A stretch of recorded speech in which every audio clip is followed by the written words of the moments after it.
Hey everyone, thanks for joining us. The next episode of Red Valkyrie is about to start.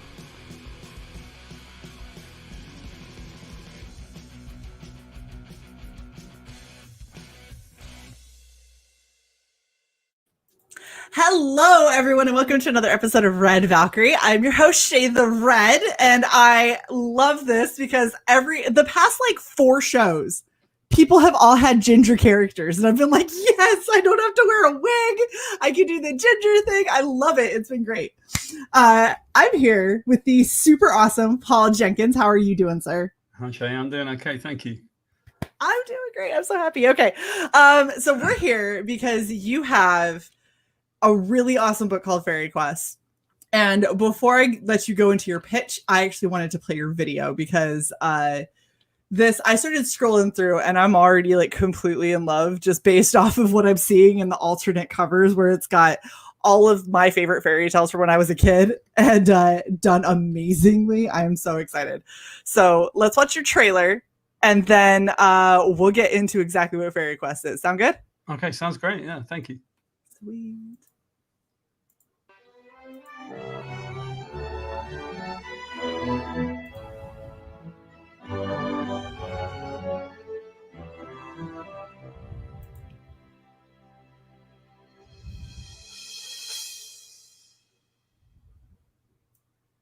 Hey everyone, on behalf of Meta Studios, welcome to Fairy Quest. This is book 1, this is book 2, which have been out of print for quite some time.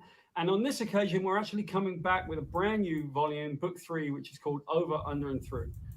This is our first time on Indiegogo, so we're really excited to see how things will go over here. There are plenty of fans who've never seen our book. And we have lots of friends who do Indiegogos right now, and they've been telling us amazing things. So we hope that is true for you as it is for us. We're going to give away a bunch of swag, a load of really cool stretch goals and things like that. And we really want to make this the best experience that we can. So we're going to make sure that we stay in touch with you. We're going to answer any questions that you have. We're going to be introducing new stuff all the time. There will be some Indiegogo exclusives and all kinds of other really cool stuff. And we also want to hear from you. We would love to answer any questions that you have, give you any information that we have, and generally make this a really, really positive experience.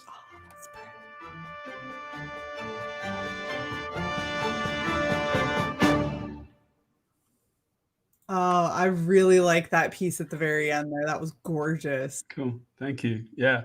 No, it's we love our book and we're excited for it, and we've done it, before, but we're coming back with a new book with book 3, and we want to build the project across loads of different people. So anyone who likes that kind of comment project, just come to us and get the book and check it out. That's awesome. Tony says, Paul, I'm incredibly disappointed. I thought Fairy Quest was a tale about a gay man's search for true love. Yeah. Is that Tony? That's Tony, yeah. Tony, you got slightly the wrong impression of the book there, man. Yeah. Just a teeny bit. It's okay, Tony. It's okay. Froggy says, saw the book, had to back it, got in as one of the first 10 backers. Looking forward to this one. I'm not gonna lie, Paul, I'm supposed to be going on vacation, so I'm supposed to not be spending money. And you have a featured tier for $70 that gets us 1, 2, and 3, and I'm like, it's my birthday next month. Somebody just give me $70, and then I'll just this is where it'll go. I'll buy my own gift. It'll be fine. Yeah. Well, hopefully, if you scroll down a little bit, Shae, we put one of the pages on. I didn't put a lot of the stuff. I think if you look at one page, you can pretty much see what Fairy Quest is. Every page looks like that. You ruined my bank account with this one page. I'm just letting you know. It's hard to destroy. Sorry about that. Yeah. Okay, so how about you let everybody know kind of what Fairy Quest is? Because looking at it, you have Little Red Riding Hood. There's some Wizard of Oz. There's some Alice in Wonderland. There's all kinds of craziness. So what exactly is it? Okay, well, let me tell you a little bit about what Fairy Quest is. So it takes place in a world called Fablewood, right? And Fablewood is a world where all of the stories that have ever bthen told live in this giant forest. And so you've got science fiction in one place, you got fantasy, you've got horror, and right in there, you can see the little map right there. And so right in the very center, you've got the children's stories. And the original idea for it, which we actually did as a book called Fiction Squad, which I'll get into in a second because we're going to bring back Fiction Squad as well. Okay. But the original idea was that there's a guy from the world of crime fiction, and his name is Frankie, and he ends up moving across the border to go to live where the nursery rhymes are because he realizes every nursery rhyme is a crime scene. Right? So he gets there and like Humpty Dumpty's off a war and Jack and Jill are missing, and so he finds in children's world that, you know, in children's stories, like the women are always the most powerful characters. So like the witches and the queens are basically the mob, and the Queen of Hearts is basically Don Corleone, and they're fighting each other. And someone drops a house on the Wicked Witch of the East, and there's a war between the queens and the witches, and he gets stuck in the middle, like what the hell is going on, right? Oh my gosh. So that was the original project. And within that, I worked on Spider-Man with Humberto Ramos for about 6 years, maybe 5 or 6 years. And Humberto and I had done a book called Revelations, which is a crazy book. It's a murder mystery that's set in the Vatican. Wow. So it's a really interesting book. And the artwork was, you know, beautiful. And he talked to me one day and he said, I've always wanted to do a story about Red Riding Hood and the Wolf being friends. And I said, oh, we could set that in this world of Fablewood, you know? So the premise is that they live in Storyland and they're made to tell their story. They have no choice. If they don't tell their story, they get their minds wiped in the dreaded mind eraser. Right? Oh, jeez. So a lot of children's stories are dark, you know, like Hansel and Gretel. Yeah. And so the premise is that, you know, basically Red Riding Hood and the Wolf, they get found out by the dreaded think police, who are like the thought police from 1984. And there's all these signs everywhere saying like, keep your story straight, don't deviate, make sure you tell your story. And they decide to run away, and they find out that there's a place called the Real World where a girl called Wendy came from, and they have to go down the yellow brick road to freedom. And as they go down the yellow brick road, they begin to become aware of Fablewood, and but as they become aware of Fablewood, their story begins to change. So it's all about like friendship, and it's all about friendship in the face of adversity. But, you know, it depends. We've always known that a little girl who's like 5 might come up to us at a show and we say, hey, you know, this is the Red Riding Hood and the Wolf are friends. And she's like, whoa, mind blown, right? Right. But a 65-year-old man can come up to us in a show and say, I read this and I really, really want to get the next one. So it was really surprising to us how much of a true all ages project it was. That is awesome. That is really cool. And the thing is like, so a lot of the fairy tales, if you kind of go back in history, a lot of the fairy tales come from like the Brothers Grimm. Yeah. And if you've ever actually sat down and read the Brothers Grimm, every last one of their stories is super messed up. It's dark. Like I bought the collected edition leather bound of the Brothers Grimm, and I was like, ooh, I'm going to read some. And I started opening up and reading it. And I was like, how do you read this to children? Like German kids and parents are psycho. Well, you have to understand. Like, come, Kinderlin. Here's a true story, right? Here's something that many people don't know. So when you take a look at, for example, the Pied Piper of Hamlin, it is possibly derived from an actual story of a person who may have been a serial killer in Hamlin in Germany, right? Wow. And he was known to potentially take children. They didn't really have a way to explain it. And so that may be derived from a guy who had been hurting people.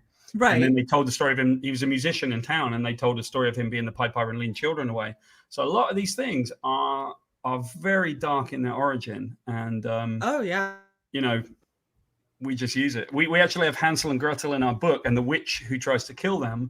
But when they're not working, it's a little bit like that. The Bugs Bunny, not Bugs Bunny cartoon. It was the Wile E. Coyote and the sheepdog kind of cartoon.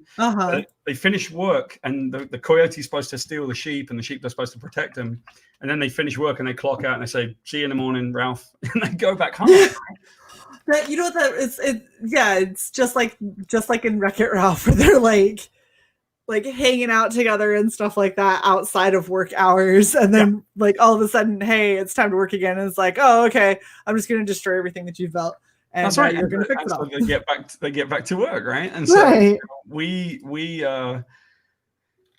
I love that, and I love the idea of it. And so what we did was we built the book in which basically a lot of the people who live inside the village are like really frustrated, and you know, they live in a situation where they're kind of made to tell their story, and they don't get to relax, right?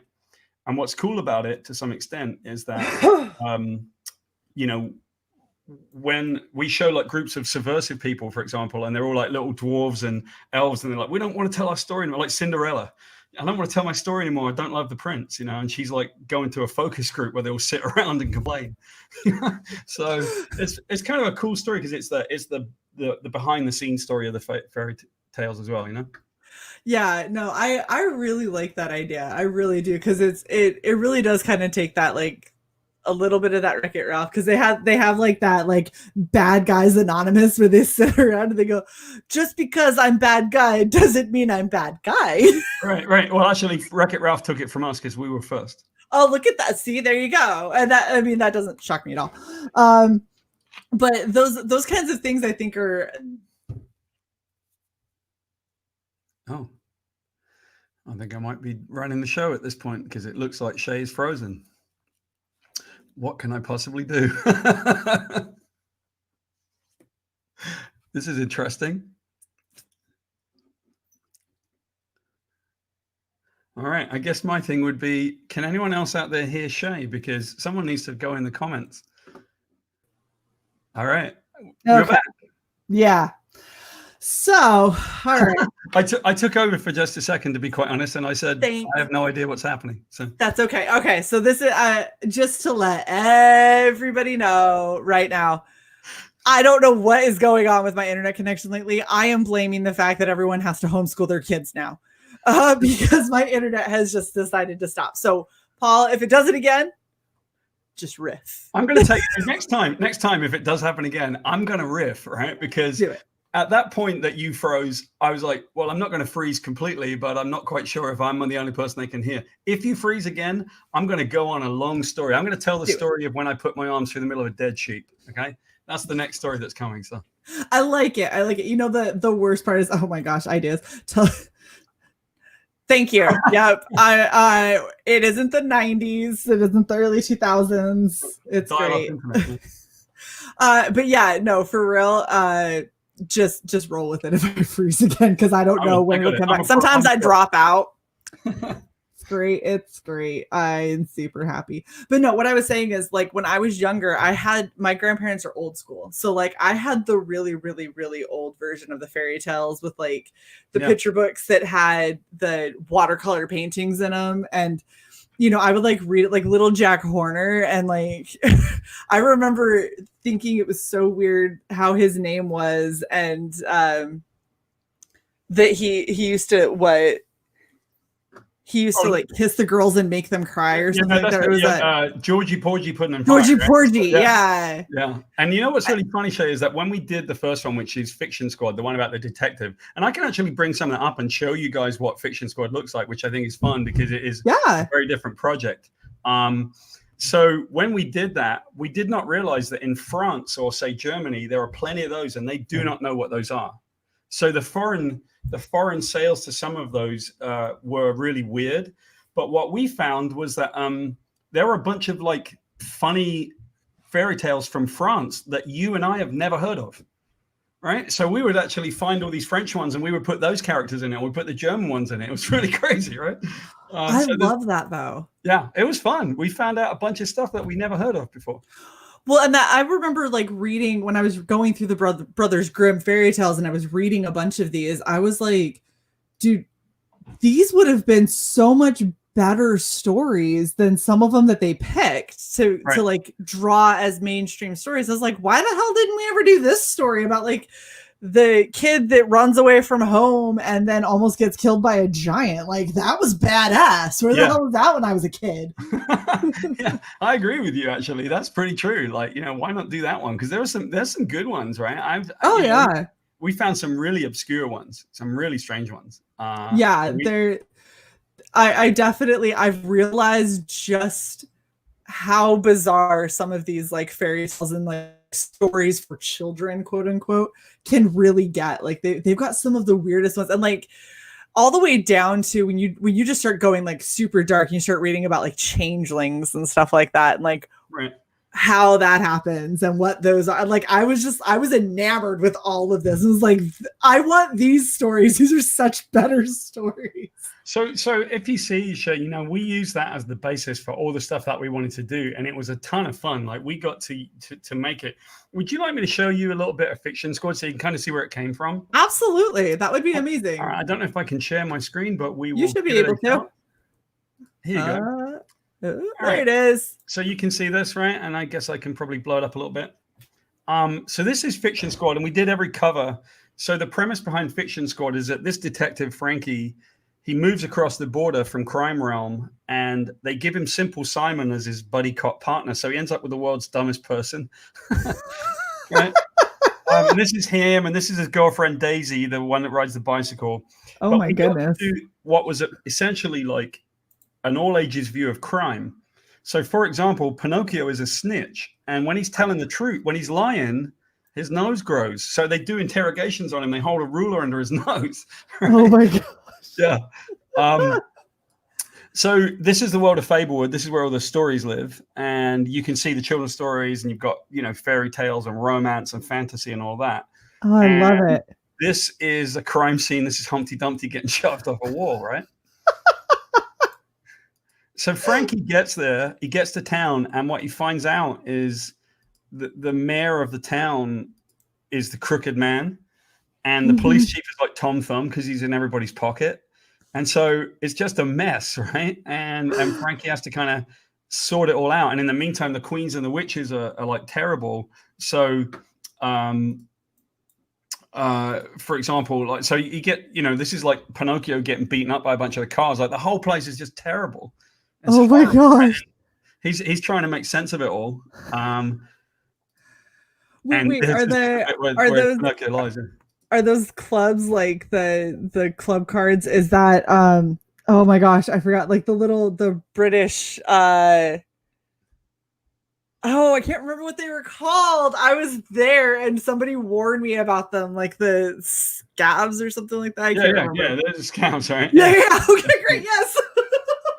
So there's that, right? And so you can see that we had been working on Fiction Squad for quite some time, right? And and so it led into and there was this whole story about like, why did Humpty Dumpty get pushed, and did learn not to snitch on people. We're exactly right. We do want to you have to be pushed off a wall once and you find out not to do it again, right? Especially if all the king's horses and all the king's men couldn't put you together again. Right. I feel like you're always missing a piece at a minimum. That's right. And so then we extrapolated it into Fairy Quest, which is a different kind of project, because it's essentially it's about like friendship in the face of trying to get away from people that are like treating you like crap, yeah. So we had all of these different diverse kind of backgrounds, and what's really cool is taking Red Riding Hood and the Wolf, and at the moment in book 3 we just took them down into Wonderland, and Wonderland has fallen apart. So the story that we're doing right now is them in Wonderland, and the whole thing is falling apart, and there's only one person that is keeping Wonderland together, and it is the most surprising person. I'm not going to tell you who it is, but it's really cool. Oh, I'm excited for this. The last person you would expect to be keeping Wonderland, because if none of them tell their story, they won't exist anymore. That's true. Oh shit. Yeah, I can't even guess. I'm so excited. You won't be able to guess. So I want to go over what your tiers are, because I feel like people watching need to back for sure. Mm-hmm. So let's go over your tiers real quick. And this one, look, if you hit 49 and I still haven't backed, I'm gonna need you to just hide this tier for me, please, so I can get it. Yeah.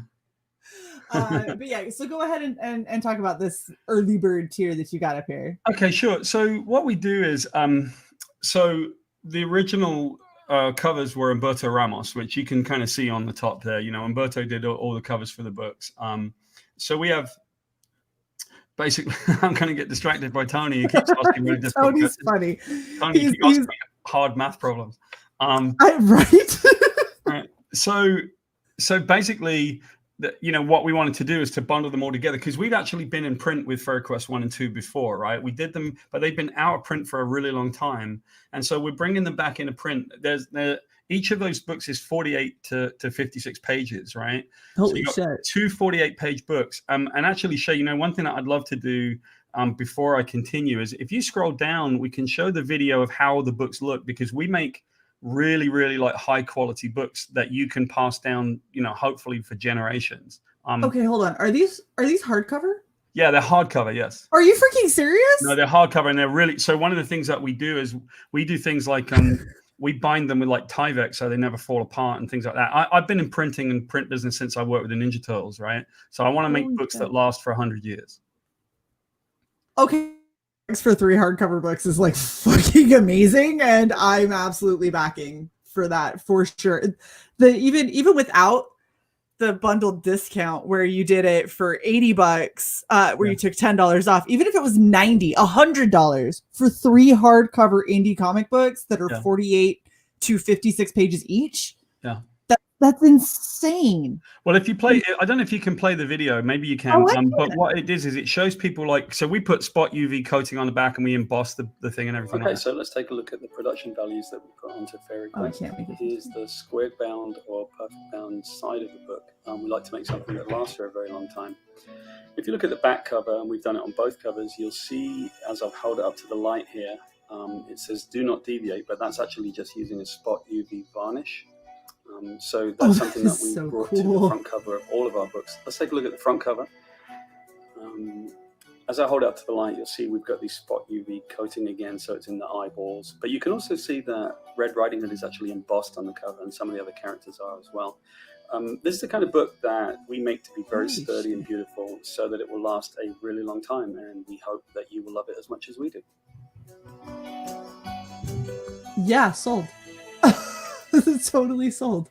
I think the thing is, that I've been in this business for a very long time, right? And so it's kind of the gray hair now. Look at all the gray hair, because I've done it since I was 20 years old, and I was the 3rd employee of the Ninja Turtles, right? So I came over, did Ninja Turtles, and then I kid you not, like when the first issue of Spawn came off the line, I was literally standing in the press, like standing there watching it. I've done a bunch of stuff, and so I think that I care very much about quality and production value, because I think when you deliver that kind of book, then people will come back time and again and again. So we always want to put out the best looking book that we can. And that's kind of a big thing for us. We just want to make sure that people buy it and have it forever. And then when we do the 4th one, there are 4 issues in this particular series. We'll do like the collection, we'll do the slipcase and all that kind of stuff. So, oh gosh, I'm gonna have a heart attack. That is an absolutely gorgeous book. Right. That is just the book without even the beautiful art inside of it, and the story. Like, the presentation that you have on the outside is phenomenal, and I love that you did that do not deviate on the back, but it's just spot UV, so it's like it's there, but you kind of got to look to see it. That's right. So you hold it up to the light and you can see it only if you look the right way. Oh my gosh, that is so fucking brilliant. You know what, Paul? You and I are like similar wavelengths when it comes to really cool shit to do for campaigns. That is amazing. Cool. Speaking, so one of the things that we'll do is that we'll bring in already anything that we already had done. So any of the everyone on Indiegogo, and I got to apologize, right? You and I had this conversation. You and I had this conversation about me, and I'm sort of oblivious to a lot of stuff, right? I just like good content, right? I'm either really stupid, as my wife will point out, or I'm really smart. I don't know which, but I just really like great content. And so one of the things that we like the idea of is being able to give away bookmarks and all the cool things that people want. So a lot of those are already in the thing. Like, we're giving away a bunch of stuff already. Now, I'm terrible. I forgot to mention it on our thing. I've got to get in there and do an update and go, oh, by the way, I forgot to mention you're all getting bookmarks and you're all getting this. And we put extra pages in it already, just so that everybody could feel, that they were connected to it. Because I didn't even put it up in the side, right? I'm learning Indiegogo right now because I'd never done one before, only Kickstarter, right? I knew how to do that one. I didn't know how to do Indiegogo. But we want to make sure. Before you do it as an update. Say again? Before you do it as an update. Yeah. Like, you can. absolutely go ahead and put it in the update section. Yeah. It also needs to be right around here, right where it's right before you're talking about the quality of the book and everything. Be like, by the way, this is everything else that you're getting with that you get, right? Yeah. Because then people have a bad habit about not checking updates or facts. So when you put a bunch of information there and it isn't readily available on that front page, they may never see it. No, I agree. You got to give them at least a blurb, and you can even say, like, for a better look, check the update section, or if that's where you want to put the pictures. But if you put it up on this front page, then they'll know that they're getting it. Yeah. That is awesome that you were doing extra stuff. I'll put that right up. And then we have all kinds of different covers. So I'm happy to go through the tiers with you, because one of the things that we did was a one, it's an Indiegogo exclusive, which is to put the T-shirt that says "Do Not Deviate" up, which we really like that shirt. And I think I want to own a shirt that says "Do Not Deviate," right? So that was the thing, is when I first saw this, I was like, I don't quite understand why that is. And then the more you started talking about the story, and it's like they can't deviate from their story because they have to tell their story or they cease to exist. And I was like, oh, I want the T-shirt. I was like, damn it, that's more money. That's more money. Sorry about that. So we did, fine. Because of COVID, it's really important to do a version that is digital, right? So because I understand that like money's tight sometimes with people, and so we did the digital version 1, 2, and 3. So that is 48. It's about 130 pages or so. 140 plus pages of content, right?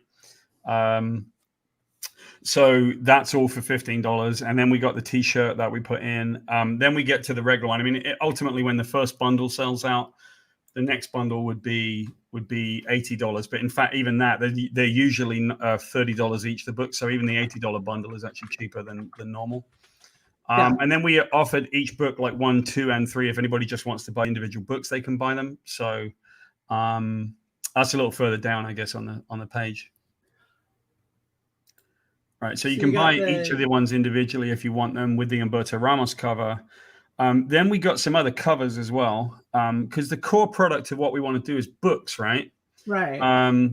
And so we've got a cover by Jill Thompson. Right now, she's done the cover sketch that you see right there. So Jill is an amazing artist, and that one's its own like unique cover for the new book. So Fairy Quest 3 by Jill. The next one is by one of my best friends in the world, one of the creators of Ninja Turtles, Kevin Eastman. So we made Kevin's cover available. There are only going to be 150 of those in print. So we have 142 left.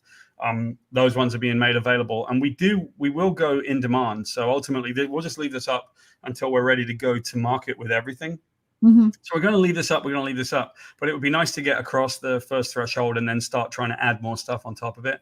Absolutely. We got the cover to book 2 is by another great friend of mine, Billy Tucci. Billy's an amazing guy, and he's also an amazing artist. And that one you can actually see in the thing. And then Mike, there's Billy's cover right there, the red one. So that's his version of Tinkerbell. And then that one that you're seeing right there is Mike Bowden's cover. Mike's the main artist on the book now. So as you know, they go down into Wonderland, and his version of Wonderland is incredible. You can actually just see the caterpillar to one side on the left right there.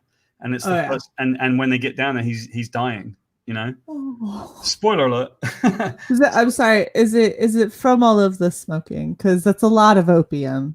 Yeah. So actually, when he gets down there, the whole place is like smoke, right? And they're all like, "What's going on?" And then they realize it's like his hookah, right? Yeah, exactly. So we got those covers, right? And then we did the collections of those, right? We did the collections of the covers and all of that kind of stuff. So you could get all of the, and then there's an Ali Garza cover as well. So Ali is doing a cover for the French version. And so there are 3, if you go down just a little further right there, you can see the cover to book 1. That's the first Ali Garza cover right there. Yeah. Oh, that's really pretty. I like how her facial features are a little bit different. That's really Ali. That is very Ali Garza right there. That looks just like it, right? And then there's a big completionist bundle. There's a variant covers bundle. Normally the variant covers are more. And then there's one thing that we do that we think is really cool. We actually have 2 people that have already done this before. But if anybody wants to be a character in Fairy Quest, then we would write them in as a character that interacts with Red Riding Hood and the Wolf and all that kind of stuff, which is kind of fun. Now, here's where I get to the point where I'm not that sure about Indiegogo, and I'm learning as we go, right? Uh-huh. We have one more one more product, but it doesn't show up on the main page. We're not quite sure why. It's one that's an add-on, and we don't because okay. So when you're going to check out, right? So let's see that I was going to go and get this perk. So where it should show up should be right here. So your add-on that you have is not showing as an add-on. That's a shame, because it is a beautiful print by Jennifer Meyer, and Jennifer is the best person on the internet. She's my favorite person. She has if you've never seen her art, she's under Jennifer L. Meyer. Okay. And she does bunnies every single day. She does a little sketch of a rabbit, right? Okay. She does children's book illustrations, and she did this beautiful piece of art with Red Riding Hood basically sleeping in the field of poppies with the wolf protecting her and bunnies running around them. And it was such a beautiful piece of art. And like, she's so great. And you know, everyone gets like really frustrated and tired and annoyed these days about just about everything, understandably. And because, you know, it's difficult to live in this world these days sometimes. I brought this up on my screen. Let me share my screen. There you go. There's Jennifer. Yeah. She does a bunny sketch every day. And every single day you can go to her Twitter feed or Instagram and just put yourself in a better mood, because she puts you in a better mood, you know? Yeah, that's adorable, because it reminds me of Final Fantasy, and that makes me happy. Right. Here, this is actually, I've got her thing, if you can bring it up. That's her cover. Oh, that is so pretty. So it's the wolf like protecting Red Riding Hood as she sleeps in a field of poppies, and there are little bunnies hiding in the poppies around her. You know what? We're gonna figure out how to make sure that this shows up, because that is something that I would want for sure. How much are you selling that for? So those are canvas prints, and if I'm not mistaken, they're $25. So they're rolled canvas. But what we wanted to do was to add in the stretch canvas ones. So the stretch canvas are much more expensive. They're a bit difficult to make, and especially to ship. But you know, the stretch canvas would probably be around about $80, we think. I might be able to help you. And the rolled ones are $25. I might be able to help you with the stretch canvas. Okay. Yeah, like, I don't want it to be that expensive, as you can see. Like, we've made ours much less expensive because we really want people to have the book. Yeah. Well, I know where I go and get when I get canvas prints done up. I was helping manage an artist for a while, and I went and got a lot of his stuff printed up on canvas, and then I would get it for an actually pretty decent deal. Mm-hmm. And then, you know, take it with me to shows and stuff, and be able to mark it up, you know, 2-3 times what I paid. And it still was insanely reasonable for other people. Yeah. Not to mention the site that I'm thinking of, I'm pretty sure that you can put in. So it would be a little bit cumbersome for you. But you could put in for them to ship direct from there to the person, so that shipping and everything will already be taken care of. You're not going to get charged more or have to charge more, because once you ship the canvas, then it gets really pricey. Right. But when they ship it, it ain't that bad. Right. So that's good, right? And so that's actually one way that we've looked at it, right? Which is, if we can get a service that will print our artwork very well on stretch canvas to send it to the backer, we think that we can lower the price a little bit and make it a little bit easier for that too, right? So that's an option as well, and it makes a lot of sense for us, you know, that we think we can do it. As with anybody else, you know, you're trying to keep the shipping cost down, for example. So much of this is done, and the reason for rolled canvas is the size of it was not that big, so we can actually provide the rolled canvas inside the book, and it will protect the rolled canvas, and it won't cost any more money for shipping. So we could basically ship for free if you purchased a book. Right, exactly. So I'm just double checking. Yep, we are sitting at 31 backers, $2,386. So you're 47% of the 5,000 flex goal. Mm-hmm. Guys, I want to see him at least hit 5,000 at a bare bones minimum. Like, this needs to get funded for sure. Hey, look, we got Dan. What's up, Dan? Get this book. See, look, you have Frege saying he wants the damn book. So obviously, you got to get in on it, because Dan knows what he's talking about. Yeah. So we had a great I see a question. If you don't mind, can I answer one of the questions that I see in the thing? Because I think it's a good one to answer. The one from True Art 7 that asked. I was just going to bring up his original question. Okay. Which was this. Yeah. So how would you, Paul, rate Fairy Quest to a children's audience? Would you say it's directed towards 7-year-olds or 8 or slightly older? Yeah, so the answer to that is it's absolutely appropriate for 7 and 8-year-old kids. It is something that we get the most visceral reaction from children on, because they get it, right? They understand it's about like friendship, and they understand it's about Red Riding Hood and the Wolf, and you can just tell from the artwork that it looks a certain way and that people like it. So it's going to be available to a kid, and there's nothing in it except like a great story about friends trying to escape the bad guys, and there's ogres and all kinds of really cool stuff in it, right? Right. At the same time, I've never done a book that was such an all ages book. You could give that same book to a 60-year-old, like I said, and that person will come back and say, I want book 2.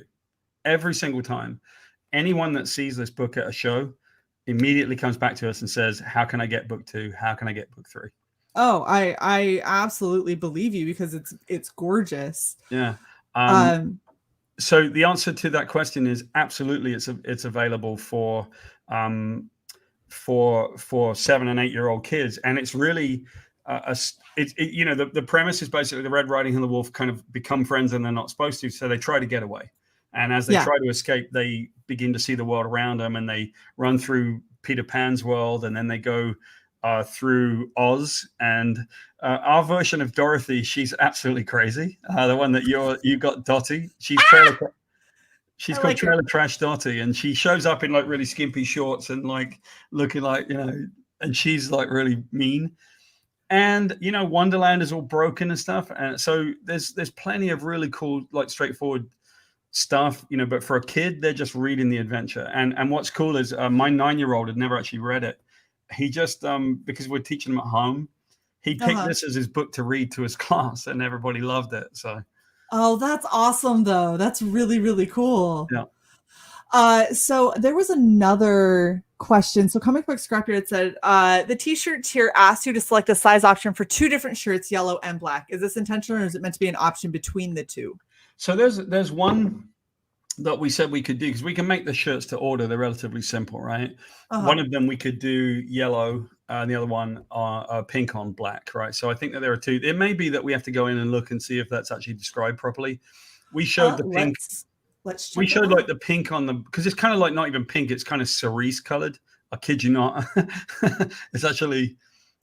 Yeah. The way that you have it set up is you have them selecting a size for a black shirt and a size for a yellow shirt. So this has them selecting 2. Gotcha. Well, I'll fix all of these things, because to be honest, the reason that my eyes look like this is because I'm also working on a digital interactive project in Canada. I got to learn how to do this better, and I apologize to everybody. I totally get it. I will say, before somebody claims one of these, take this down now if you can. Yeah. Until you can get it fixed, just because if somebody claims it, you're going to be sending one person 2 shirts for the price of 1. Yeah. Well, good. And once it's claimed, you can't change it or anything. Don't claim it. Give me a minute. Let me fix it. Yeah. Give me a second. Just hide it for now, and then we'll get it straight after when we're done, unless you manage to do it now. But yeah, this is, and so we actually had Wise Guys, or not Wise Guys. Here's the perk. Apparently, Perfect. I hit the perk. Does that refresh and hide it? Yep. Now, perfect. now we can fix it. I wish I could take the Jennifer Meyer one and show that, because that's the one that I think everybody would love. We're gonna get this straight. You know what, Paul? I don't gotta sleep. It's fine. I'm gonna help you sort your campaign tonight. We're gonna get this sorted and fixed, because I want the ability to get that print, for one. That is beautiful. You're gonna make me so broke. Yeah, no, hey, guys, if you want a super chat, just go ahead. I do. I love the idea that I came here and looked like an absolute complete fucking idiot, right? I'm like, no. Okay. See, and so here's the thing, Paul. this is what we do on Red Valkyrie is we go through people's campaigns. We find those tiny little mistakes that can end up costing you big, but we try to find them soon before it's too much of a big deal. Yeah. And then we help you fix all of that.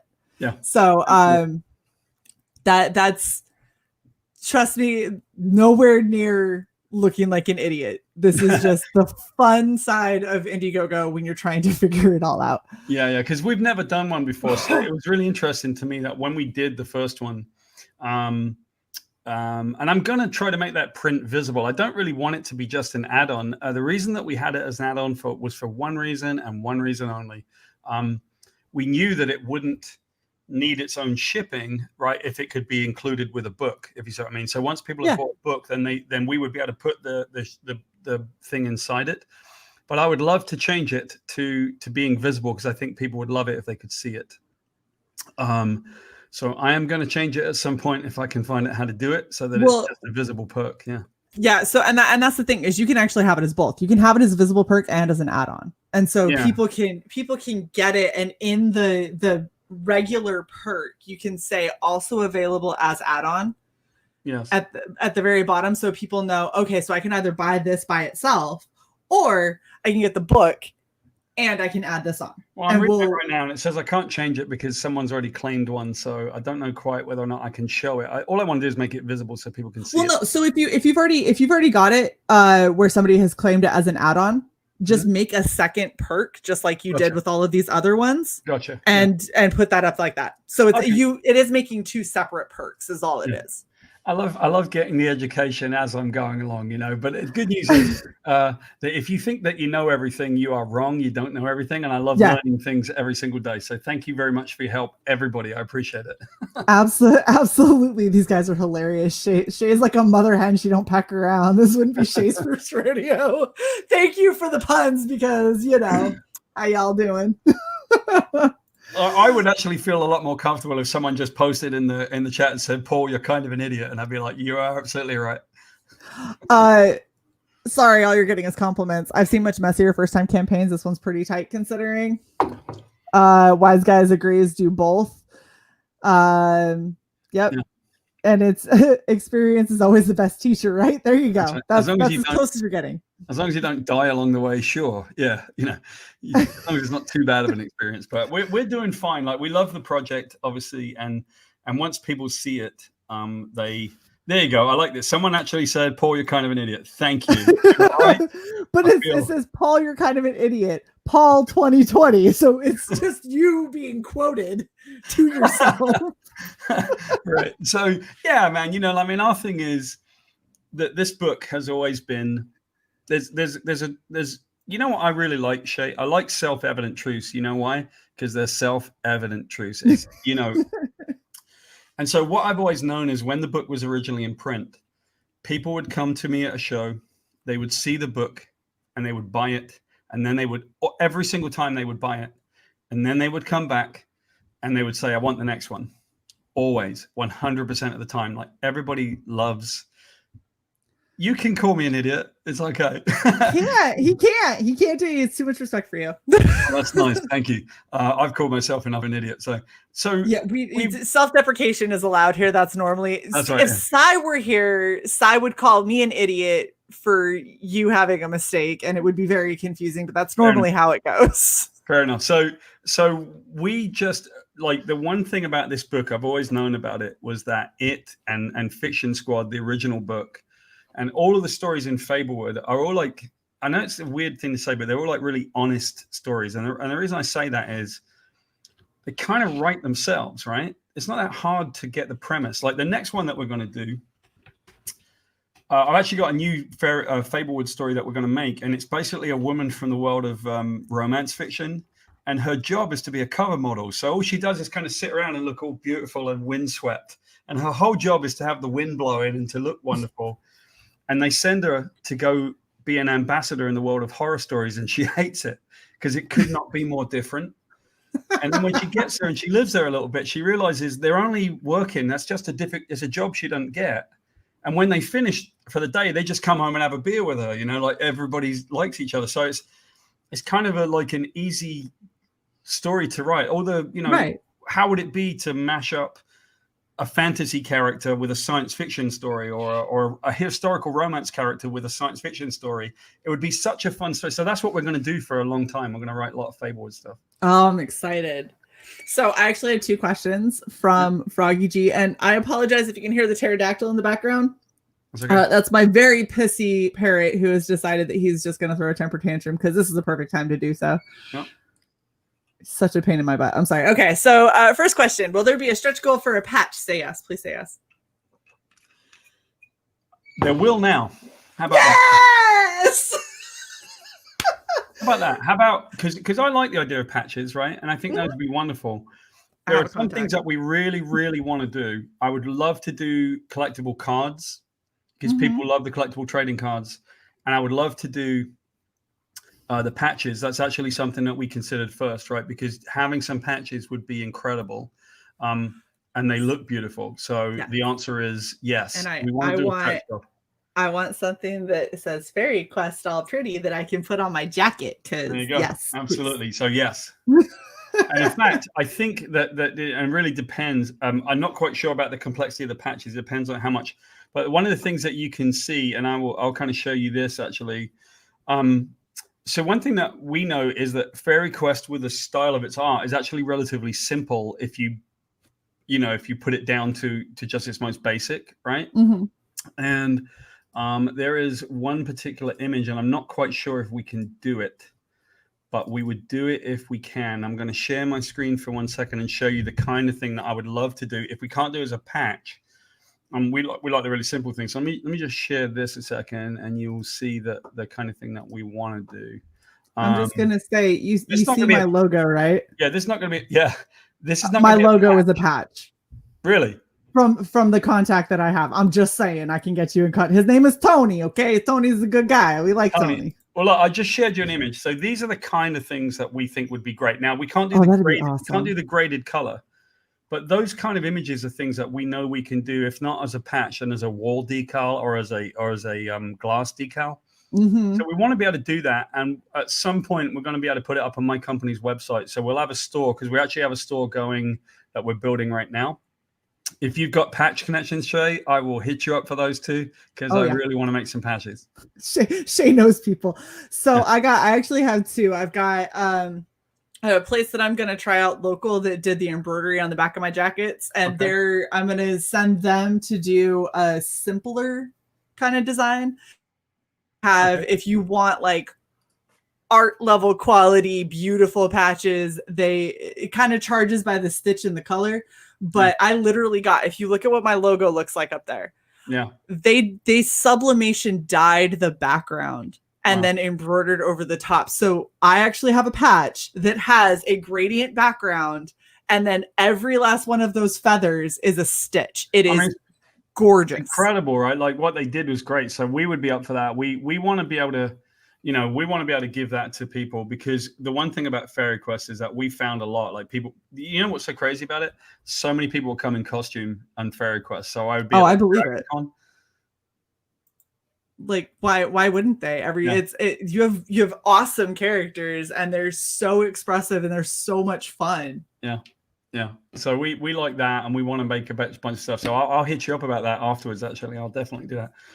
It's just like Wolverine said, nobody gets out of a Shae stream without a "we're gonna talk afterwards." Like I warned you before we started. Something would come up, and we would end up talking afterwards, because that happens every time. I appreciate it. And so the one thing that I think would be a really good idea, if people would like to see it, is to see Fairy Quest, right? Let me show, if you don't mind, let me just show you pages from Fairy Quest, because I think this is the thing that people may or may not even get from this thing. So I'm going to share my screen again. Yes, please. And I'll show you guys the pages of the book, because this is basically, let me know when you're sharing. I'm already in. All right, here we go. So the premise is, by the way, that's my wife reading to my little boy. Commonly known as nigh perfect.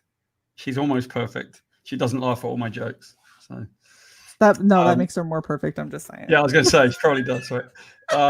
So the mum is reading the little boy a book, and she's reading her the story of Red Riding Hood and the Wolf. But what's happening is, as Red Riding Hood and the Wolf are getting further away from their story, she's beginning to forget the story. So they're breaking the rules of their story, and now she's beginning to forget the story. Oh, wow. So they go into the dark forest, which is, what I love is just how expressive the wolf is. Oh my gosh, that reminds me of all the cartoons I grew up on as a kid, because they always did that, where they like twisted their mouth just so, or like held their jaw kind of slack and everything, and it gave them so much more personality. Yeah, absolutely. So, this is them, and ultimately what's happening in the world is that they're being chased by a guy called Mr. Grimm, and Grimm is he's seeing the change. So this is Sleeping Beauty. This is what's happening to her as she's sleeping, because the rules of story are changing. Right? So what's happening with Red and Wolf is that things are kind of breaking, and here you go. This is sort of like how it looks. Yeah. Gosh, this is beautiful. Yeah. And they run into this lunatic. That's Rapunzel. Her name is Punzel. And she's like gosh, I love her. Yeah, she's like the little bad girl, right? You would love her. There you go. I love her. She's amazing. And so she's mental, right? Yeah. She kind of traps them, and oh, wait a minute. Well, we might catch up. Yeah, here you go. So she basically has all these people that she's trapped over the years that she wants to be friends with. And of course, she's just she got skeletons in the city. Oh my gosh, I fucking love her. She muzzled the wolf. She did. She muzzled the wolf with her hair. And she's like, I want you to be friends with me. And Red Riding Hood, the one thing about her, she's just really innocent. She's like, what are you doing? And the wolf's like, right here, the wolf's going like, she's like, cuckoo. She's like mental. But she's great, because what you can do with this kind of stories, you just turn them all into characters that you want them to be, kind of thing, Yeah. What's so cool working with them is that they can, here's like Punzel, she's like totally wicked, right? Oh yeah. And so this is them just trying to find a way to get away. Oh my gosh, I love this. This is amazing. Yeah. So as you can see, like we have like each of those books is 48 pages, and actually this is a good one too. So this is when she goes nuts because she finds out they've escaped. Look at her. She's like demonic. Oh, she's amazing. She's like instantly one of my favorite characters. Yeah. And what we did is we took like I said, when you do the one right now, when you see the one right now, the new one that we're doing, when they go to Wonderland, it's broken, and there's one character that's keeping it together. And when you find out, to some extent, why I think it works is it'll kind of like break your heart when you find out who's the one that's actually keeping it all together. Oh. So here's the original page that you guys saw that we put, and gives you a chance to see the way that our colorist works, Leo. Oh, it's so pretty. Yeah, that's really, really good with the lighting that's up on the like bluff that they're standing on with the shadows and everything. He did phenomenal. He's phenomenal, right? He's our secret weapon. And look in this panel, he does a lot of like blowing out the backgrounds and making the camera, like the depth of field of the camera, really short. Oh, I love it, especially because there's those little bits that are kind of like floating near her that are like hyper focused, but everything behind it is I love that effect. Well, like I said, we're trying to do. This is when they encounter the big bad wolf, the one that blew down the houses, and he wants to eat Red, and the wolf is going to protect her. So, it's got like a lot of like differences to the original stories. It's got some action, it's got some, but ultimately the whole point was to make something that looks beautiful and to tell a story that is like really honest and cool, and to kind of really mess with the characters a bit, like it's I love it. It's wonderful because everything is it's just so expressive, and it's familiar enough, I think, like for kids that are younger that are just getting introduced to these stories. It's kind of a fun little deviation. Right. Yeah, and it's something that's more entertaining for them. But when you're looking at as an adult, like I'm looking at characters that I remember, and seeing them done in an entirely different light. And it's like all of the nostalgia, but without the dull, dry, it's the exact same story that I've seen 500 times. So really at that point, all you're doing is looking at pretty pictures. This is an entire new telling of the story on top of that. Yeah. So you're getting everything. Yeah. So we this is like, we got other new characters. So there's a troll that guards the bridge, and they want to get by, and she gives him gingerbread, and he's never eaten it before. He's like, go for it. This is cool, So he's like, yeah, you got the bridge. Yeah, you got the bridge. Go for it. So every part of Fairy Quest and Fiction Squad as well, and all the Fablewood stories, is we can just mash up characters that we can do this kind of story with. And as you can see, the artwork, this would be another good example of how Leo used the background right here. As they run, he blew out the background. It's so good. And I like how it goes from like hyper detailed in their faces to like they're just running for their lives, and they're just like little tiny dot eyes and like big old mouths. That's right. Well, it's all about good cartooning, right? It is. It's very well done. Yeah. Thank you. Oh my gosh, all you have is love for this book. Look at this. Chaotic Neutral. I love this book. We have Past Master Dad said he was on the edge of his seat. Skits says it looks so good, which I mean, Skits' book is also phenomenal and a very different style, but just gorgeous. And seeing all of this love, like everybody loves this book. This book is amazing.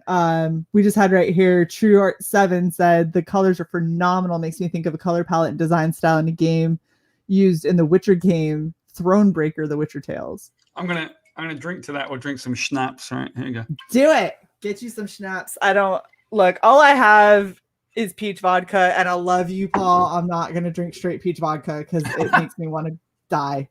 Horrible. That's okay.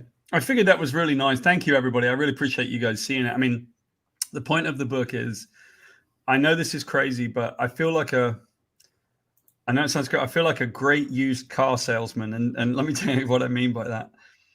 I've never had a situation at a show where I showed that book to somebody and they didn't want it immediately. I can see why. Because of the hardcover nature of it. It's a beautiful looking hardcover book. And because of the way it looks, and because of the artwork, and because of the story, two things happen. If I show it to someone at a show and they come up to buy it, they say yes, and they buy it. And the second thing that happens is they come back inevitably if they read it in their hotel room at a convention, and they come back and they say, where do I get part 2 and when do I get the next part? So, I mean, the thing is it just seems like such a fun story with such a great art style and a really interesting kind of retelling of something that everybody has some familiarity with, which is phenomenal. The only downside that I am seeing is Nerd is the Word. So he's in Australia, and he's saying that for all 3 books, it comes up to $90 in postage for him. Right. So this is something that we've dealt with a lot, and we are doing. I mean, so in the United States at the moment, we use media mail. Right. And it costs like it costs $7 for a book or all 3. I'm not even sure what it is. It might be $12 for all 3 books. Right. It's really cheap. We've used ShipStation. We've used the USPS thing. We've used everything that we can find to get these books out of the country right now during COVID. And we have no way to do it.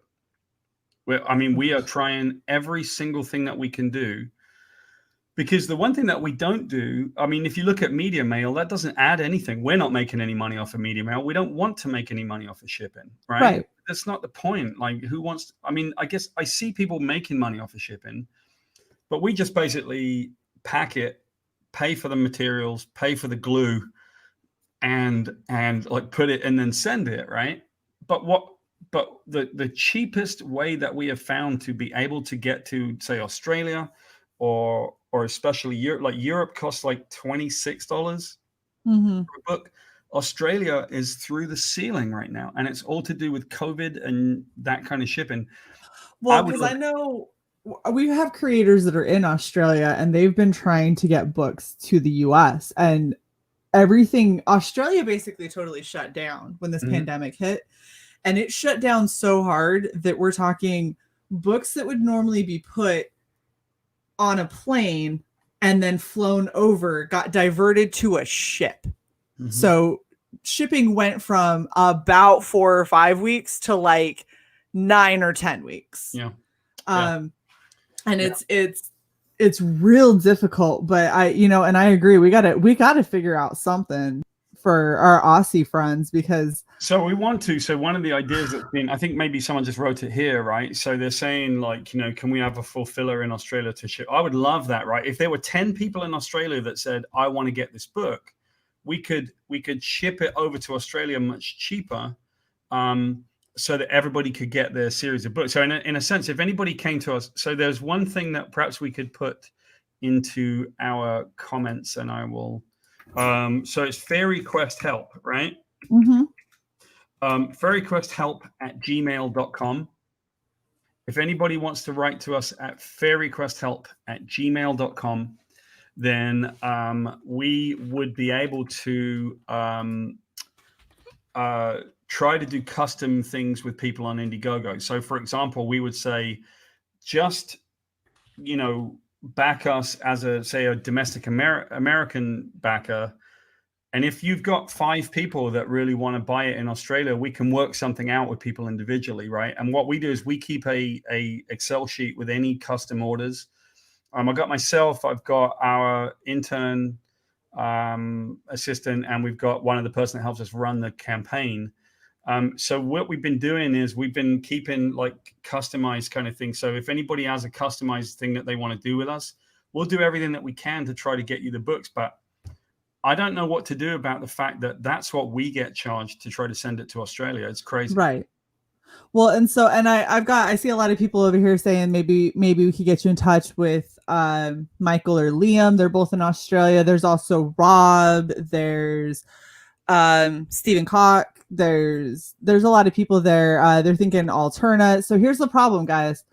These are hardcover books that he's selling. Like he's doing hardcover books.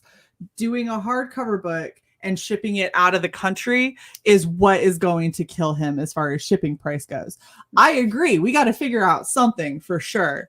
But that's one of the difficulties when you do hardcover books at all. Like that's one of the difficulties that you run into, is because that can really increase your cost when it comes to both printing and shipping. But when you talk about putting it out of the country, I shipped from Maryland to Canada, an 11x17 print in a rigid mailer. I could ship it anywhere in the States and it would cost me $12. It cost me $38 because it went that way instead of that way. Yep. Yeah, and then we see this all the time. So we even had things in Europe. So there was a bulk price for sending it to Europe. And I'm from Europe, right? I kind of know the difference between, France and Spain and Germany and Great Britain, right? But even within Europe, they would pick some countries arbitrarily and they would say, yeah, you're going to send it to Europe, but this country costs you $37. And we would be like, we don't even understand it. Like, why? And the answer to why was that country had all kinds of, especially right now, there's just COVID restrictions and things that are going on. So it's making it a bit more of a challenge, Shae, to get out there. But that being said, if anybody wants to contact us at fairyquesthelp.com at Gmail, it's fairyquesthelp@gmail.com. If 5 people wanted to get in from Australia on this, we probably could lower the shipping cost by quite a bit, knowing that, but it would just have to have 5 people that did almost like a custom pledge where they pledge much more money than they said they were going to get for stuff. And then we just work with them offline to make sure that they get their stuff. That's all, So I put that up in the chat. If you look at the last thing that I had posted, I put fairyquesthelp@gmail.com. If, if you got a couple people in Australia, if you get in touch with maybe some of the other CD guys over there, or anybody else in Australia that might like this book, put in a custom order with Paul. He's going to do everything he can to try and help you guys out, because unfortunately trying to get something to Australia right now is just awful. It is just terrible. And there's got to be a way for us to do it. But I think that part of the issue is that Australia as a country is just shut down for so much. And just like he said, he goes, I totally understand. I can't even get my favorite creamer at my local grocery store for my coffee. Yeah. I was like, I feel your guys' pain so much. I really do. And I don't want any of you to miss out on this book. I'm going to do whatever I can to try and get Paul to show up at CGCon with like a huge stack of all of these books. And then if you guys get plane tickets to the US, I don't know. It's horrible. But I mean, there's got to be something that we could do for sure. Yeah, I hope so. And the whole point is that the one thing that I've learned over time is that people with Fairy Quest, I've never, ever, ever had anybody come back and say that they had any issue or that they were unhappy with it. There's only one time when we had an issue, and that was when we did the original Kickstarter, and we had a fulfillment partner that did not do the fulfillment properly. And it broke my heart, right? It killed me, because I've always been flat out straight interacting directly with fans. I've always done more than we were supposed to do for fans. And when our fulfillment partner did not do the shipping correctly and did not send people stuff properly, it killed me, right? Because I hate that. I want to make sure that we do it right. Yep. So we said never again. No one's touching these books but us, right? I'm never doing that again. Not having any fulfillment partners is going to be me and my company and our people. So because no one's going to care more than you. Well, I mean, they didn't hear anything about any problems. I heard it all, and everybody's like, I didn't get my book, or anyone that didn't get their book or their edition. So I'm like, that's rubbish. I'm never, ever going to do that again. So we control everything. And that means that we do the best we can to get it shipped properly, and we try to keep the prices of the book down, you know? Yeah. And, I agree with what Idiz is saying. A lot of creators have been having issues with fulfillment companies. I think it's because we all know when you're doing your crowdfunding campaign like this, you're providing a premium product. So a book like this, if you go into a bookstore, isn't going to necessarily cost this much. It also probably isn't going to be this cool. And so what you're getting is a premium product that's going to have the better quality, the spot gloss, the better quality paper, whatever additional like bookmarks and whatever other swag and stuff comes into it. You're getting all of that, as opposed to what you could go get at your local bookstore. If you see it, right? So this is, I mean, it probably do weird things with the green screen, but you can see that it has the do not deviate kind of coating on it. Here's the way it looks, but these parts right here with her, all of this stuff is like embossed. So this cover, I could go and count it sideways. And then the other thing about it is that they're perfect bound and they're really hard. So they make a handy radiation shield, like in the event of it's great. So we try to make something that will last for a really long time. And, you have to pay for that to some extent, Exactly. And so, but because we know that we're putting out a premium product, fulfillment companies, it's not their product. It's also not their brand, right? That's all on you. That's your stuff. Right. So fulfillment companies go, oh, it's something I got to put in a box and ship out. I've seen so many fulfillment companies that have just treated it like any other anything, another mailer, another junk mail or magazine that they just throw into something and ship out, where they don't pay attention to their spreadsheets. They don't double check everything. Some people get 9 copies of a book and then 20 people don't ever get a copy. And then 30 of them get, thrown in a garbage can somewhere. Like, fulfillment companies don't care the same way that you do. And so sorry, I was going to say, I have direct access to fans. I always interact with fans, and I always will do, right? When I do signings, I'm the first person there. I'll leave when everyone's got a signature that wants one, right? And so it actually wasn't even a fulfillment company. It was actually a publishing partner that I had, and they didn't do the job. And it just broke my heart, because everybody who gets the book loves it. So the idea that some people would be frustrated by Fairy Quest, of all things, they should be like excited as anything to get Fairy Quest. So, it's hard. It is. And I think I have every bit of faith that, Paul's going to do everything he can to try and find a solution for those crazy countries that just, for whatever reason, have made it impossible to ship anything to. As soon as there is a better solution, like Paul's going to jump on it because he wants you guys to have it. It's just Absolutely. Right now there's nothing that he can do. if people in Australia can find maybe 4 or 5 people that would love to back the project. So if you could find 5 people, for example, and then you could contact us directly and just say, listen, I got 5 people, what can you do? Like we can work that out. We can probably find the way to get the cheapest shipping that we can. And we'll simply say to you, just pledge that amount of money. Here's how we'll do. Pledge it in something, like basically just put a certain amount up there. You can pledge whatever you want, right? I think you can do that. I know you can do it Kickstarter. I don't know if you can do it in Indiegogo, if you can add extra money, but hopefully you can. And if worst case scenario, they can PayPal you. So yeah, well, you can always PayPal us, right? So we don't really like the idea of going around Indiegogo because it's important to try to do it the right way, right? And so, but that being said, if it's just a shipping thing, yes, then just pledge for all of those books and pledge for them domestically, and then you can PayPal us the rest of the shipping costs, whatever that might be, and we'll find a way to get it to you. We want everyone to have the book, right? Absolutely. Well, and there's you've got like SK. So Stephen Koch, he's the one that did Wordsmith, and Wordsmith is an all ages book that I think that this would be a project that he'd probably be very interested in. There's definitely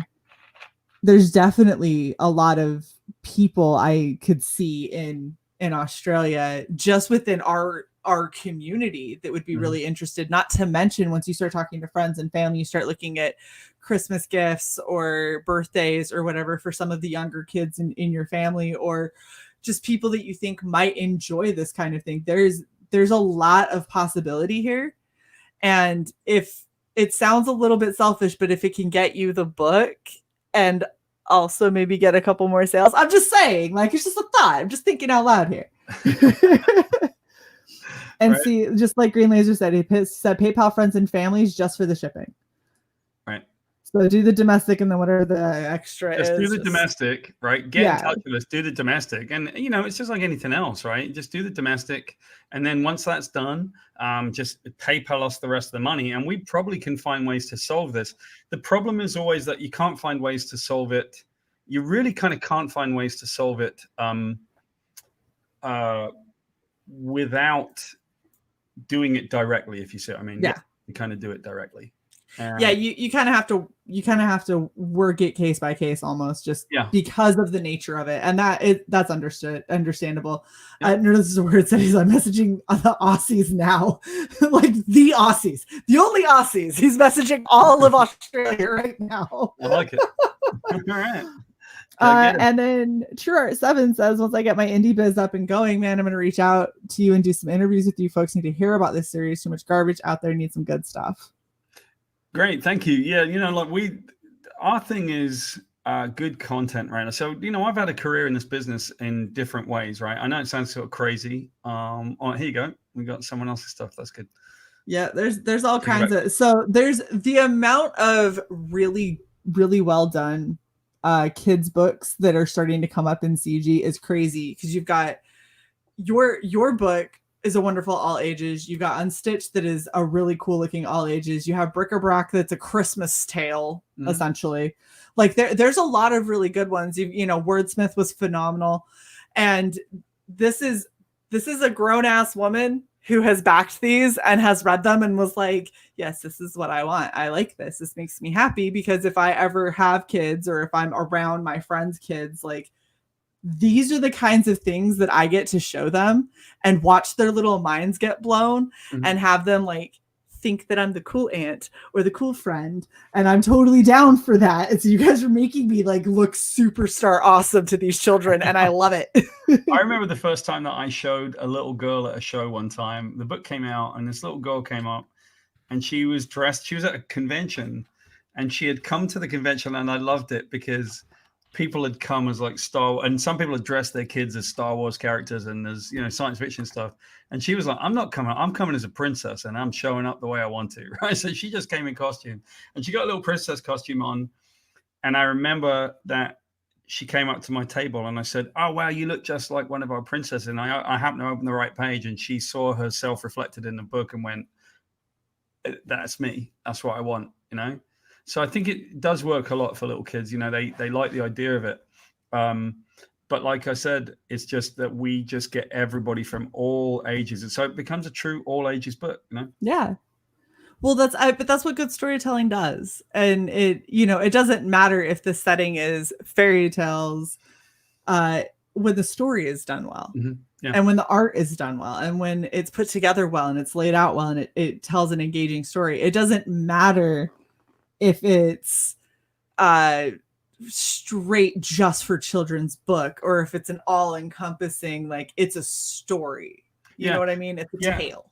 I agree with you. And in fact, so through my career, I've been doing a lot of different stuff. I've obviously been involved in comics for a long time, even though I work in game design, and even though I work in film and animation and stuff. I work across different media, right? But one of the things that I've always been involved with is really sort of like writing the stuff that I think is good, as opposed to trying to write crossovers and all the stuff that I wasn't really that good at. It can only be the best work that I can do. And all of the crossover stuff never worked for me. And all of the stuff where they just let me write and do really good stuff that I hope would, that's the stuff that was always the most successful, Shae. Like, so my answer to that, to the mainstream, to some extent, was always, why don't you just let me do that? And they did, while we were rebuilding Marvel through Marvel Knights and all that stuff. And at a certain point, they weren't going to keep doing it, which is fine by me, because I can just do it on the independent world, Yeah, absolutely. And that's kind of, this is something that we talked about when you were on Dan's stream. That's kind of one of your big sticking points, is that when everyone else was saying, like, you have to be in this box, you have to push these kinds of agendas and only tell these sorts of stories, and you basically told them all to piss off. And you're like, I'm going to tell the stories that I think need to be told, and I'm going to tell the stories that I think are interesting and that are fun and that I want to tell and I want to put out in the world. Because I hate that so many people have decided to try and take these kind of platforms and make them yet another place where they're just going to push toxic, vile hatred and bullshit and political crap on people. Because I want to pick up a comic book and I want to feel happy. Right. I got enough shit in my life and in the world. I want to have something that makes me happy, that's pure and just like good by itself. Damn it. Stop fucking it up. Yeah, no, I hear you. And that's really a big thing too, right? Which is, I'm a person that has always been for like interacting with everybody and being kind and all that stuff. It's just the way it is, right? I don't have anything else to say to anybody else. I see people frustrated with politics. I get it. I live outside of it because unfortunately I grew up in a punk era, right? So, back when I was 20 or 18 and had red, white and blue hair, I'm outside of it all, right? So I don't see any of that stuff. What we should demand is good quality content that people care about, that isn't compromised by stupid ideas. Just write the good stuff and make the good stuff. And so I don't really have to get involved with all that. Exactly. I can just make good stuff, hopefully. Yeah, exactly. And this is something that I was talking about. So we need to get you on writing prose sometime, Paul, because we do writing prose every Sunday, and we get a bunch of writers throughout the community, the indie community, together, and we just we pick a topic and we talk about it. Mm-hmm. And some of the things that I think a lot of us kind of touch on is the fact that I hate when people just like, okay, so like Chaotic Neutral just said this. He says when they write a comic because they know that Netflix is looking for a new show, or when they write a comic because they're hoping that they can break into video games, or they're hoping they can break into movies. And it's like, I already do all of those things, so I really don't care. Yeah, well, it's just always bothered me because I was like, tell a good story. If it's a good enough story, people will want to turn it into a video game or a movie or whatever. But tell a good story. And if you can't put your heart and your soul into what you're doing, you as a reader, as a customer, you see it a mile away, and it comes across as fake and terrible and pandering and condescending. And I like those. That's everything that turns people off from doing anything with your storyline and you're telling. And good authors don't give a shit about what everybody else in the world is going to think. They give a shit about what their story is supposed to do and how they're going to get it from point A to point B. So I want this feeling. I hear you saying that, and I've always been a person that marched the beat of my own drum. I have a problem with it, unfortunately. is I've never been an insider in comics ever. I've only ever been an outsider. I just have a lot of success in the industry, and but I never was inside it, you know. And I agree with what you said in the sense that I didn't live. Oh yeah, there you go. Dig the Vibrators. They're the best, man. I'm telling you. B2 is the best album. So I never was an insider, and I remember these things that would happen. I would write books. So, for example, I remember one time that my editor called me and asked me when I was working at Marvel, and they said, "Can you write Captain America?" And I said, "Yeah, can I write Captain America?" Because I'm a student of history. My family are a military family. You know, 3 of my great grandfathers got killed in the First World War, right? So we get killed. That's what the Jenkins do. We're good at getting killed. And I'm like, yeah, I can write Captain America, and I love Captain America. I'm a big student of military history. I love the background of the American military. Right. Even though I'm British, right, I had a lot of respect for the American military, and we do things in Britain that you don't do in this country. When we lose, we kind of go, yeah, we lost that one, or we were crappy in that one. America never says that. We were like, America never lost, and we never did anything wrong, right? But so we get taught about the Revolutionary War, and we get taught about things like that. So when I wrote Captain America, I called up my editor 20 minutes after he asked me, would you write them? And I said, I've got 4 stories for you to start, because I could write that for the rest of my life. And I pitched him the first story, and I kid you not, my editor, who'd been in the business for 35 years, let out a little laugh when I told him the end of the book. And I said, I know what you did there. You cried, didn't you? And he said, you bastard. He said, I've been in business 35 years and you just made me cry. And I said, I knew it, man, because there's so much built into what Captain America can be and should be. Right. So these are all individual stories, and they got better and better through it. And I wrote one of them about one of my best friends, a guy called Brian Anderson, who's kind of like my little brother, and he's a triple amputee. And so they let me write Captain America in Iraq with Brian. Oh, wow. And the whole story was with him, and he and I did a bunch of signings, and it was really cool. So you would figure that would be the clear thing that companies would want to do, right? Like to just make great books and stories. And instead, that wasn't really what they wanted to do. They wanted to do it while we were rebuilding the content. And at a certain point, they just wanted to go back to the way that it was. And that's just not for me. I'm not that guy. I can only write the best stories I can do. And so if someone says, can you put together a crossover with no theme that has aliens in it? The answer is probably not. Just, I'm not good at it, you know? I'm only good at the stuff that I'm good at. I think Shae has disappeared. So there I was in the middle of a diatribe. Folks, I'm taking over. And while Shae is missing, it's going to be the Paul Jenkins show. Here we go. I'm going to tell you the story of the time that I put my arms through the middle of a dead sheep. I told Shae I would do this if she got cut off. So while she's busy trying to get back on again, here's what happened. I was really young. I was actually in the Air Force cadets. Here she comes there back. We go. I was just telling the story of the dead sheep. Damn it. I'm gonna have to see, this keeps happening, and then I'm like, I have to go back and watch my own stream, which is terrible because I don't want to listen to myself. That's great. Miss out on all the good stories. I was just there, right? I was just telling the story of the time I put my arms to the sheep, but you came back too quickly, so no one will ever know. I'm just gonna be quiet about the Sheepshagger comment because it's just. That's right. Yeah. Well, you know, I was stationed in England for 4 years. I learned a lot. I learned a lot. That's right. Being from a family of Welsh descent, my last name is Jenkins. Oh no! You know, that's great. You know, because in Wales, you know, where my family are all from, like you get out of the pub early. You make sure you get out early and run up the hill, so that you don't get an ugly one. I got it all right. Sorry. I'm so happy that you're saying anything. It's hilarious. Can I tell you my favorite joke of all time? I told this to my 14-year-old the other day, and he loved it. Right? Oh my god! Yes, please. Welsh farmer walks into the bedroom at night. He's got a sheep under his arm, and he looks at his wife in the bed, and he says, "Honey, this is the pig I have sex with when you're too tired." And the wife says, "I think you find that's a sheep." And he says, "I think you find I was talking to the sheep." I'm allowed to tell that joke. I'm allowed to tell that joke being of Welsh descent. I just want to point out that I was laughing at myself. Look, if you're from Wales, this is life. You can do that. You can do all... that. My 14-year-old's like, Dad, you're the coolest dad ever.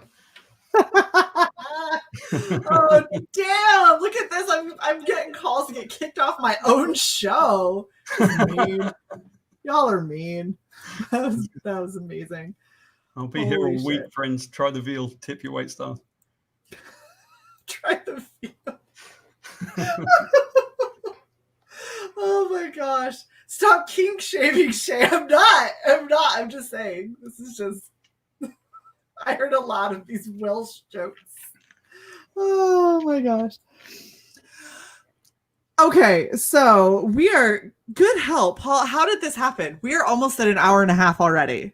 Yeah, sorry. Well, it's been fun, right? It's been wonderful. You're a phenomenal guest to have on. This has been a great stream. And guys, this is one of the best looking books that I think I've seen out there on Indiegogo, especially in the past little bit. This book is gorgeous. The art looks phenomenal. The storytelling sounds epic. And I honestly, I don't know why anyone is waiting to back. I know why I am, but that's because I need it to clear. So I'm gonna wait for about 4 days. Yeah. 5 days. I appreciate, and I mean this sincerely without trying to sound stupid. I just always appreciate anybody that wants to back us, right? We appreciate being able to have the opportunity to do our book. We do it so that we can do it again and again and again. And we always know that people will love that book. So it's really a question. It's sort of like what I think is also good is if people can maybe help us spread the word and show other people what the book looks like, then yes, that's helpful too. Just like I said, tell your friends, Absolutely. And this is one of those books that sometimes it's kind of a hard sell when you're trying to convince somebody who knows nothing about Indiegogo to go on Indiegogo to pay for something that might happen. Right. Every now and then you get those, books where you're just yeah, I'm going to have this conversation with my friend and I'm going to explain to them the inner workings of Indiegogo because this book needs, you need to have this. You need this in your life. And this is one of those books where I will have the awkward conversation with my friends who don't understand what I do in my spare time. Because it's beautiful. Thank you. We have one more question for you. Mm-hmm. Frog G wants to know, if you were a tree, what tree would you be? The larch. I'm sorry, the what? The larch. I would be a larch. I don't know what that is. You don't know what a larch is? That's why I said it. I knew that you wouldn't know what a larch was. No clue. Messing with you. That's not the actual tree that I would be. I'd probably be a really difficult tree. I'd be one that's so in Britain we have these ones. I'm not quite sure what they're actually really called. We only call them monkey puzzle trees. And you go up and you climb on them and you go all the way across, right? You can just keep climbing on these trees and they're really thick and they go forever. I'd be that tree because it's really interesting.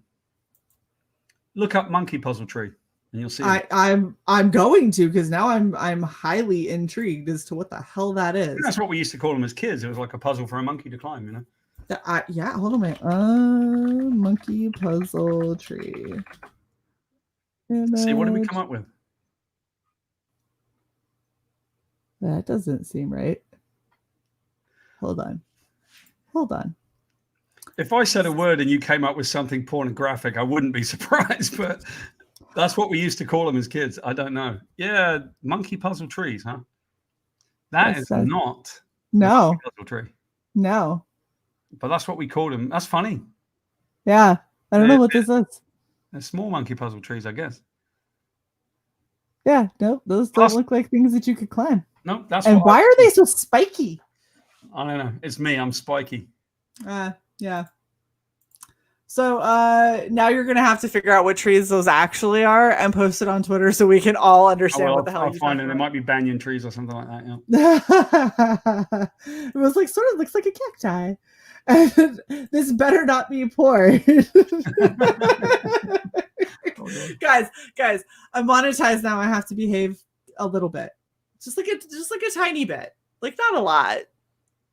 But you know, oh my gosh. And see, I don't know, I'm about to drop again. Nothing is working right now. So we're gonna sit here with "this better not be porn" quote from Shae on the screen because I can't make it go away. Oh. Oy vey. Honestly, this has just been such an absolute delight, and this is such a beautiful looking book. I really, really hope that you guys watching, if you haven't backed, you will consider backing, because this is a book that needs a lot more love than what it's got. And honestly, it's just beautiful. There we go. I can finally change things again. But this is something that I want to see not hit 5K. I want to see this just blow 5K out of the water. Like, yeah, we'll keep it up on in demand. That was kind of the point, was to just make it available to everyone for as long as we could. And you know, we'll keep it up there for a long time. We would love it to get to some stretches so that we can add in things like patches. We'd love to do that. That'd be amazing. We need patches, guys. Start shilling for the patches. Just saying, because you know they're going to be epic. So yeah, they'll be epic. Come on, get Shae some patches. You know I'm a patch junkie, everybody. I need your help. Thank you so much for coming out and hanging out with us, Paul. Like this has been amazing. This has been so much fun. Yeah, thanks for having me on. It's been fun. It's great to just chat about like content and books and stuff like that. I love it.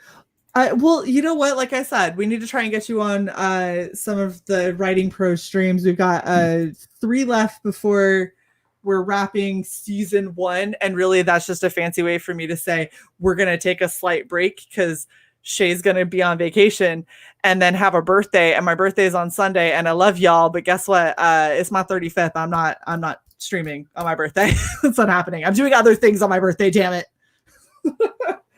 But maybe we can get you on this Sunday or one of these like 3 Sundays coming up. That would be amazing if you have time. Yeah. I don't know about this Sunday. I think I'm recording this Sunday. We're doing some music, but the next Sunday probably, yes. Nice. Well, we do it later at night. We do it at 10 o'clock Eastern. But we'll see. We'll see if we can make it happen. If we can, it would be amazing. If not, then okay. Yeah, I'll be a little sad, but it'll be okay. I love talking about the craft of writing and all that kind of stuff. I've done it for a long time, so thank you. Yeah. Oh, we love it. And it says, get on Writing Pros quick before my story breaks. So we're doing a review. If you haven't been paying attention to Writing Pros, if you have a 1 page or less that you want us to read on air and then talk about as a group, we'll be doing that for episode 20. If I get enough, we might do it for episode 19 as well. But feel free to submit your stuff to redvalkyrieyt@gmail.com. It'll be super awesome. And we will go through all of that. Also, get your copy of Fairy Quest. Like within the week, damn it. And within the next 7 days, I want to see this jump substantially. Okay. It needs to happen. I will make sure that I am backing. So just all y'all just get on it, figure it out, have some ramen for a week or something. Do whatever you got to do to make it happen. And while you guys are out there doing all of these amazing things, don't forget to like, share, and subscribe to Red Valkyrie. Come hang out with us for our blowout extravaganza in October, where we celebrate my birthday, Sai coming back, and are getting monetized to 1K. Woo! Super fun. And thank you guys so much for coming and hanging out with us. Thank you, Paul, for being here, and we will catch you guys next time. See you later. Right, thank you.